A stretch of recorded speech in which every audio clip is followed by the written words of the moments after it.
Hello folks, this is Sula speaking. You're listening to another video for Teamfight Tactics. Now before we get into this game, I have to point out this is a double-up game. Three people in the lobby have the super fancy Gwen chibi, which literally came out like the day that we played this game, and it's a rare drop from the latest loot box. So it unless you get lucky, it costs like $100 to get this little legend. So if you ever wonder why Riot Games releases so much loot box nonsense and so many cosmetics, it's because people really do spend money to get them. It's kind of sad, but people really do spend money on the cosmetic stuff. So anyway, all right, well, with that out of the way, let's begin this double up match. Our initial portal is going to be Classic Industries. So this is the one where when you make items, you get a little additional gold. I believe it's 3 gold every time you make a completed item. And what we're going to be seeing in this game is we're going to be looking at a team strategy that has popped up in popularity. It came up really about a week ago, and it's been pretty consistently popular since then. That is a combination of Freljord plus Deadeye trait. Freljord plus the Deadeye trait is kind of the way that this works. The team has traditionally been built around rerolling for Action 3-star.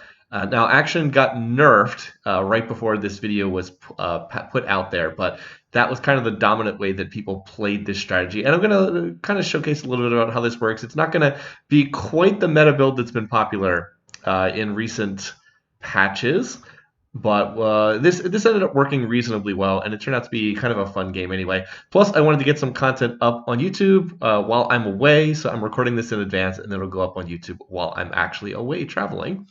All right, so we had a patch that came out, the second official patch for Set 9, and for whatever reason, the developers did this crazy overbuff to Invokers units, and especially to Taric. I put a video up, the video right before this one on the YouTube channel was featuring Taric, who just became this completely unkillable tank. They basically cut his mana cost in half and increased the value of his shield by about 40%, which is just insane. And they buffed 5 different Invoker units. So unsurprisingly, this made Invokers just stupidly overpowered. And I'm glad I was able to get a little gameplay footage of that. This is definitely deliberate on the part of the developers. They clearly like doing the crazy balance thrashing back and forth. But in any case, that actually ended up getting hotfix nerfed. So we'll talk more about that in a minute. All right, so initial augment here, and I see that I have suppressing fire as an option. The target of your Deadeyes unit's shared attack deals 35 reduced damage. Also gain 2 Deadeye units, which is pretty nice. You actually end up getting additional units to play. So that's enough to make a 2-star Jhin. And that's enough to give me a playable board here at the start. I didn't really know what I was going to play. I kind of had some Shurima units, but like not a lot of Shurima units overall. So I'm going to end up playing these Deadeye units. And the good news is I'm going to be uncontested on Deadeye units in this lobby. So that's pretty nice on my part. As far as what Grillo was doing, he had picked up Gunner and Zaun units. He had gotten an early Jace, and we were trying to get him Piltover trait so that he could start stacking up the T-Hex, but we were not able to find an early Vi. We did get the Jace, and he did get the early Orianna. I actually have an Orianna on my bench in case I need to send it to him. But we were not able to find an early Vi, nor were we able to find an early Echo. So he ends up going into a Zaun build. But more on that in a little bit. Okay, so I'm going to be playing Deadeye units here. As I was saying before that, though, super overpowered Invoker units and Taric. Again, I was able to get some footage of that, fortunately. That demanded that a hotfix nerf come out. So after 24 hours, the development team released a hotfix patch that nerfed Taric, nerfed the Invokers, and also had a couple of bug fixes in it as well. So this is being recorded shortly after that patch came out. This is only like, I don't know, this game was played maybe like 4 hours after that patch came out, so we don't know quite what the new metagame is going to be. But it seems like Invokers are still pretty strong. They're just not like in crazy, stupidly overpowered as they were back then. So and we're going to see some people playing Invokers in, I think one person plays Invokers in this game, but it's more like in line. It's more of like a balanced comp now. All right, now I do also want to point out something else. Look at this team that I'm up against here. I'm up against Turtwig Enjoyer is the player. And note that they already have 30 gold here. So they have taken Tom Kench as their legend. Both players have taken Tom Kench as their legend. Tom Kench is like the generate lots of gold legend. And they've both taken Rich Get Richer for their first augment. which is the one that allows you to get additional income, gives you gold at the start of the game, and then you can get additional interest up to 70 gold in your bank instead of 50 gold. It's been around since the very first augments in set 6. So look at the board this person is playing. They have 1 unit on the board, but they've been able to get up to 50 gold in their bank. So they are just doing a full open fort strategy. This is what this community calls it, which basically means you just play nothing. You just have an empty board. You don't even attempt to win rounds. And the goal is just to get max econ. You just deliberately lost streak all through the early game. And the goal is just to try to push to level 8 or level 9 as fast as possible. You don't even try to come up with a competitive board, and then you just put it together when you get to higher levels. I personally dislike this strategy. It's a viable strat, let's be sure. Like, it is something that people can do. It's basically a high risk, high reward strategy, but I am not personally a fan. It's just kind of like personally distasteful to me when people do not even attempt to play stuff. It also really throws off the double up lobbies, because when someone's not even fielding a board that they care about, you have this happen. They lose in 3 seconds, and then somebody gets reinforced on, and you have 2 boards on you're up against 2 teams at once. Because like I just have no chance to win this round because one of the other players is not even attempting to field a board, so I get 2v1 like, I don't know, 8 seconds into the match, whatever, as soon as that can possibly happen. So it really throws off the lobby because it makes it really hard to win streak, because you never know when you're suddenly going to be facing 10 units at once instead of 4 or 5. So anyway, it's I don't know. I'm not a big fan. As I said, it is a viable strategy. High risk, high reward, but it definitely colored this lobby and tended to throw things off in kind of a crazy way. All right, so I go ahead and take action right there. There was an action on Carousel, so I'm going to pick that up. And I'm also going to get an action set from Grillo because he had one in his shop. So my big problem right now is my front line is absolute garbage. I mean, it is truly terrible. I have a 1-star Renekton for my front line. Yeah, 1-star, 1-cost unit. So I desperately need more tankiness, but I can't see what else I would play up there along with the Renekton. I guess I could play the Rek'Sai, but it's like I don't want to take out a 2-star Jhin. I don't want to take out a 2-star Cassiopeia. I don't want to take out a 2-star Ashe. I could take out the action, but he is giving me the Shurima trait, which is pretty nice. Give me a little bit of that extra. What is it Shurima gives you? The additional attack speed and healing property. I guess that Shurima is not really doing that much for me right now, so maybe that would be a better option. But it's not like Rek'Sai 1-star is a great tank either. Rek'Sai is kind of an off carry. Kind of a tanky melee carry more so than really a tank. So I desperately need to buff up my front line, but I actually think my damage is pretty good at this point with all these 2-stars and Deadeye units, and actually having a Deadeye augment as well. So I'm hoping I can find another Deadeye unit. And what would that be? Unfortunately, I'd have to find a 4-cost for that. I'd have to find either Urgot or I'd have to find Aphelios in order to make that happen. So unlikely to happen in the near future, but it definitely would be a big spike if I could make that work. All right, so as I said, this build's been around for a week or so. It's basically Freljord plus Shurima with action being the main featured carry. So I'm going to try to use him as my main featured carry in this game. Basically, the idea is you go to level 7 and you reroll for action while playing, as I said, a mixture of Shurima units and Freljord units. It's kind of a weird setup. It's not something that looks like it makes sense initially, because the only real synergy here is that Ashe has Freljord trait and she's also a Deadeye. So you're going to play Ashe alongside action anyway. And then the logic is, well, you can play Sejuani for frontline. You can play together with Renekton, which will give you Bruiser trait. And then later on, you can look to replace Renekton with better units. I've seen the late game capped version of the board would replace Renekton with Scion, and then you'd play like Azir to get to make sure that you maintain the Shurima trait. So yeah, the board caps out reasonably well in the late game, but you do need to try to 3-star action because he's intended to be the main carry. In particular, people were building Runan's Hurricane on action because Runan's Hurricane would proc every single time he fired his ult, it would proc Runan's Hurricane, so you'd get the little extra bolts from Runan's Hurricane. They actually nerfed that in the most recent patch before the hotfix nerf. They changed it so only every other shot from his ultimate procs Runan's Hurricane, which was definitely needed because there was kind of this unintended interaction with the item that was causing him to do significantly more damage than intended, to the point where people were not playing Aphelios, the 4-cost Deadeye. They were just playing action instead. The 3-cost Deadeye, people were like, yeah, the 3-cost is better than the 4-cost, which is really not something that should be the case. Anyway, I'm at 29 gold, and there's an Orianna on my bench, so let's go ahead and sell that. Doesn't look like Grillo is going to need that unit. And it turns out I also have the items for a Hurricane here, so I'm going to go ahead and make that and put it on action because, as said, it's a really good item on him. Even after nerfing the interaction with his ultimate, it's still a good item on him. All right, anyway, Grillo has managed to get the Piltover trait in, so he's going to start stacking up the T-Hex. I saw that he was on 2 out of 3 Jaces, and I had a Jace in my store, so I went ahead and sent that unit over to him.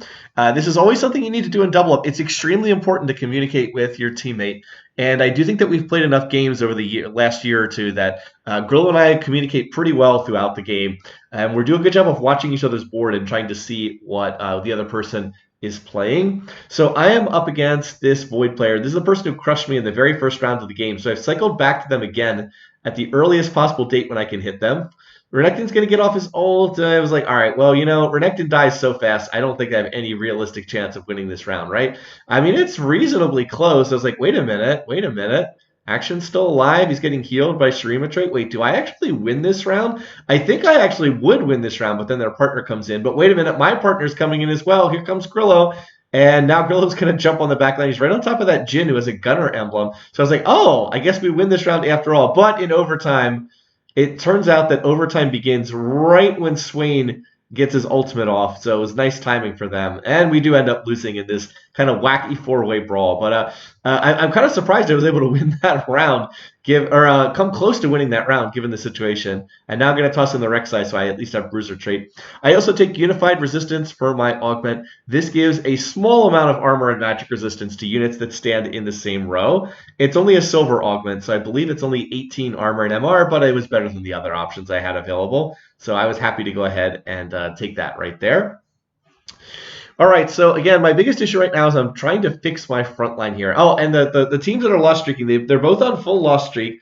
They're on 55 health in this lobby where everyone else is 80 health or higher. And they've just gone ahead and taken the next Tom Kench augment. They've taken Late Game Specialist, which gives you a lot of gold when you hit level 9. So clearly they are just not trying to field boards. They're just going to try to rush to level 9 as fast as possible. They probably will hit level 9 on like 5 HP, and then they're desperately going to try to put a board together there. As I said, it's a very high risk, high reward setup, and not something that I personally would endorse. I don't think it's that consistent of a strategy. In particular, I think as you move up the ladder and you get better players, they're much better able to punish you for playing weak boards, garbage boards. But, it's kind of like if you enjoy playing the game like a lottery, it's definitely exciting. All right, so here we are back up against this same board again. It's the same team that we just saw the last round. Now I'm going to come over to Grillo's board, and we were actually really close to winning that round because Jhin was lining up his shot, and because it was in overtime, his shot would have probably killed both of those units. So, yeah. All right, as far as what's going on right now, I'm going to pick up a Warwick because Grillo is actually on 5 Warwicks, so he's getting pretty close. And over here, I noticed, by the way, he's going to get his second Zaun item, which is Robotic Arm. That's nice. He was able to get a Zaun emblem for his, or a Zaun heart for his second augment. So he's going to end up taking, playing into Zaun and try to play 6 Zaun here, which is something you don't see that often. Anyway, I saw that Grillo had a 2-star Renekton, which he wasn't really even using. I think he had it on his board, but he was looking to transition out of the unit anyway. And I was like, can you just send me the 2-star Renekton? Because I could really, really use a 2-star Renekton right now. My front line is so bad. But, if he's 2-starred with Bruiser trait in play, that's going to make him tanky enough to hold up. And it actually makes a humongous difference because now with the Gargoyle Stoneplate and Bruiser trait and being 2-starred instead of 1-star, my front line actually doesn't completely suck anymore. It's still not good, but it's solid enough that the Deadeyes get enough time to get their shots off. And it actually ends up making a big difference in these fights. So I'm pretty happy about that. As I said, the big thing in double up mode is you really want to use your little sends, the thing that allow you to send champions to each other's board. You really want to use them intelligently, and you should make frequent use of them. You notice that we're using them almost instantly as soon as they come off cooldown, because I think it's a 4-round cooldown for the thing, and then after stage 4 begins, it goes up to 7 rounds. It's something like that. By the way, I was really hoping I could get the Sejuani here, but not able to get that Sejuani. That's a little bit disappointing. That certainly would have been nice, but I'll go ahead and take the Taric here because I value the chain vest over the cloak. It doesn't make a huge difference, but basically I'd like to get a Sunfire if it's available. And obviously I need that to make the Sunfire. Okay, so we're going to get the first gift round here. In double up mode, you always get gift rounds on stage 3, 5, and 3, 6. And I am going to end up taking, I believe I get the target dummies is the option that I pick here. And the reason for that is my front line was bad, so I was looking for more front line, and the target dummies give me more front line. Deadeye boards are also somewhat of a stall comp board in the sense that you would like to just have the fight kind of drag out. If you can protect the Deadeyes, they're probably going to kill everything. But additional frontline will help with that. But anyway, I was so lacking in frontline. I really, really, really wanted them. So I think that was the best option I could get here. And they actually benefit from the unified resistance. Unified resistance is if you have 3 or more units in the same horizontal row. The silver version is 18 armor and 18 magic resistance. So they actually do get that. I believe they also get the extra health from Bruiser trait too, although I'm not as certain of that. So I'm actually pumping up the little target dummies to a greater extent as well. And yeah, look, my board gets a lot stronger here. This person was relatively strong. This person, what's their name, Bulldog or something like that? I think they were in a pretty strong position. But now that I have actual frontline, I kind of, push right through them, and it's not much of a contest there. By the way, the full open 14 down to 38 HP, so they're just burning through that health. Now I'm going to have the option to send Grillo something.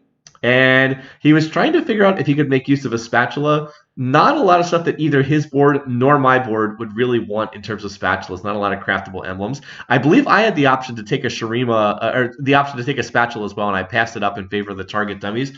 I do think that was the right call. One thing you can do is you can potentially play into higher ranks of Shurima trait if you can get a Shurima emblem. Typically, this build only plays 3 Shurima. It doesn't go any higher than that. But if you start getting spatulas, you can make Shurima emblems and maybe look to go up to like 5 Shurima. But still, that's not the way this team typically plays. And as I said, I thought I needed the target dummies. By the way, Grillo is also going to take the target dummies. So we're just both going for more frontline. And the reason is his board is kind of similar to what I'm running.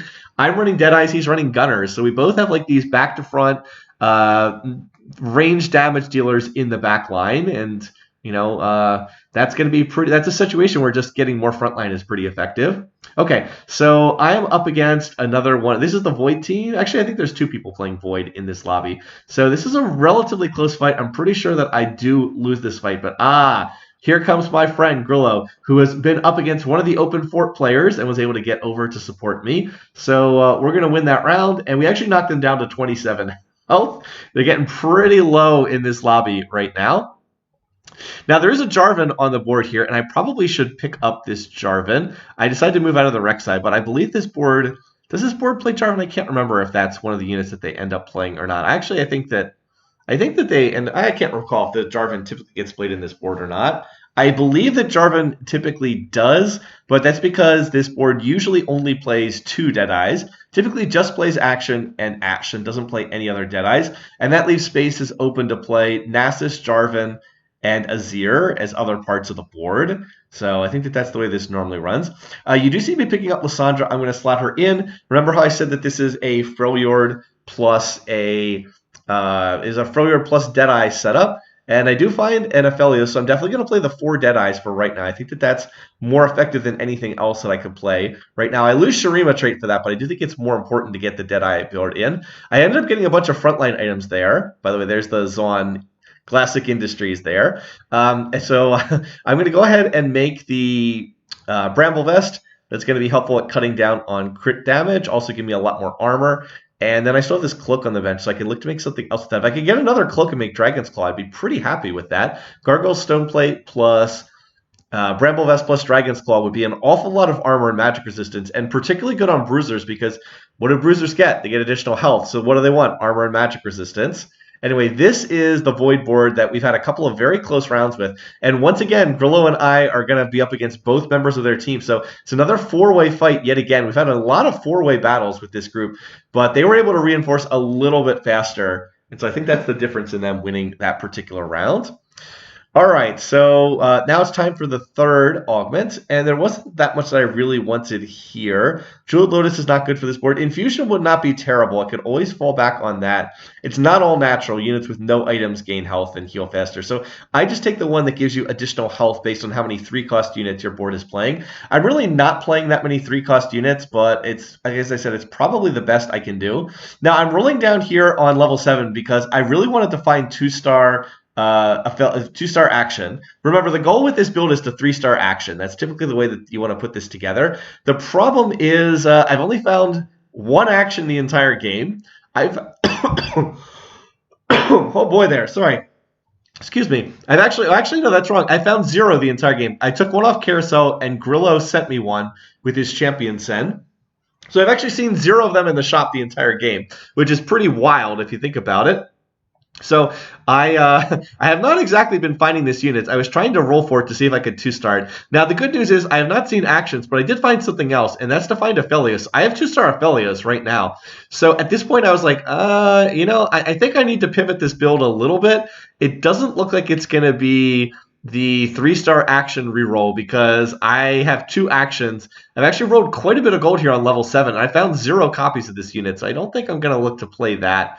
But I did also find an Urgot, so I can take out the Jin, move that Infinity Edge over to Aphelios, and play the Urgot instead.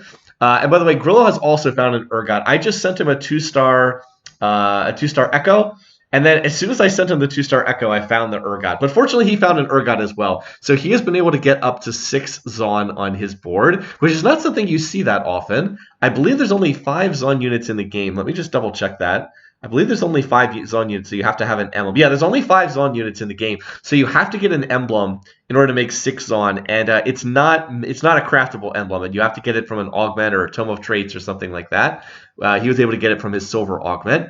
So the 6 Zon is you get 3 different chem mods. Those are the extra Zon items, and they all overcharge, which means they get bonus effects that are extra strong. So Grillo's gonna have 3 of those items, and he actually has some pretty good ones too. He has the robotic arm, which I think he's putting on Zeri, which is seen as being one of the better ones. Now, this is a round I was going to lose. This person's playing, looks like Trist reroll. And I would have lost this round, but Grillo was able to win because it turns out 6 on is pretty strong at this point in time in the game. And he's able to come over to my board, and we're able to win. By the way, look at this team. They're down to 2 HP. Now, they have finally hit level 9. One of them is level 9, but they're all the way down on 2 HP. So they are really walking the tightrope here. They can only afford to lose 2 more rounds. The good news for them is a loss put them at 2, because a loss could have put them at 1 HP instead, and then they would be out of the lobby with 1 more loss. But they effectively have 2 more lives here because they can't go below 1 HP if they're above 1 HP right now. So they're a little bit lucky. That easily could have knocked them down to 1 hit point instead of 2, and then they'd be in a significantly worse shape. So they've been super greedy the whole game. As I said, they've been playing open fort, but they were able to make it to level 9, so now they're going to put a real board together and see what they can do there.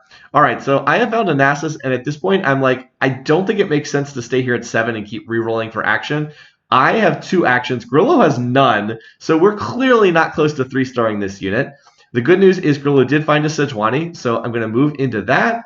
I'm going to put the Renekton back on the board. I'm going to move my tank items over to the Sejuani. She's only a 1-star unit, so I'm going to have to try to 2-star her.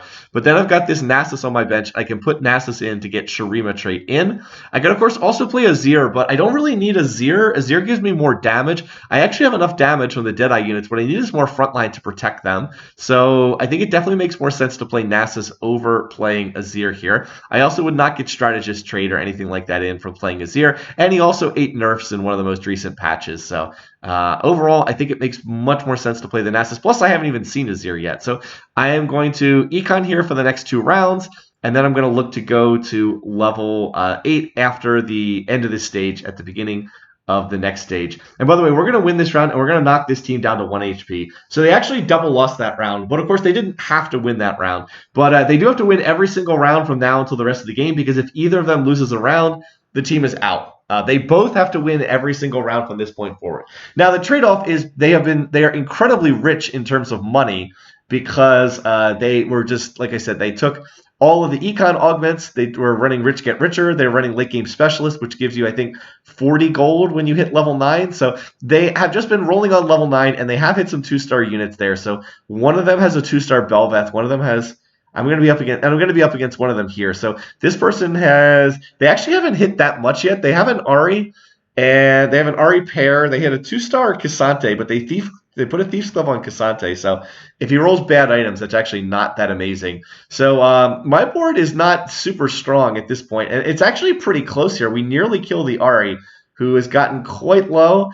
But it looks like I am going to come up just a little bit short here. So not quite able to knock them out. But that person is now 1 HP and 0 gold to roll with. So they're going to have to hit immediately Otherwise, they're going to be out of the game. So they're definitely playing the high risk, high reward setup here. Grillo was also able to get a gunner emblem, and he turned, what is it? I think he turned Urgot into a gunner as well. So, I mean, 6 on 4 gunner, that feels pretty good. If he can just 2-star his board, he should be extremely strong. He's kind of been carrying me these last couple rounds because I did the big roll down on level 7, and as I said, I hit Aphelios 2-star, but I didn't hit Action 2-star. And Aphelios doesn't really have much in the way of items because I was intending to itemize the action instead, and that didn't end up happening. So now hopefully I'm going to try to make some items and place them over there. All right, I can also now go to level 8, so we'll go ahead and do that. I can put the Nasus in. There's finally Action 2-star, so a little bit late, and not the way that this build would typically be played, as I said. There's Renekton 2-star coming back again, so we'll put Nasus in. Note that I have all my units lined up, so I am in fact getting the United Resistance bonus. I'm going to go ahead and make Rageblade, and then I'll just go ahead and put Hurricane on Aphelios. Hurricane's not great on Aphelios, but probably the best I can do with what the items I have there. At least that does give him a third item, gives him a little bit more attack speed.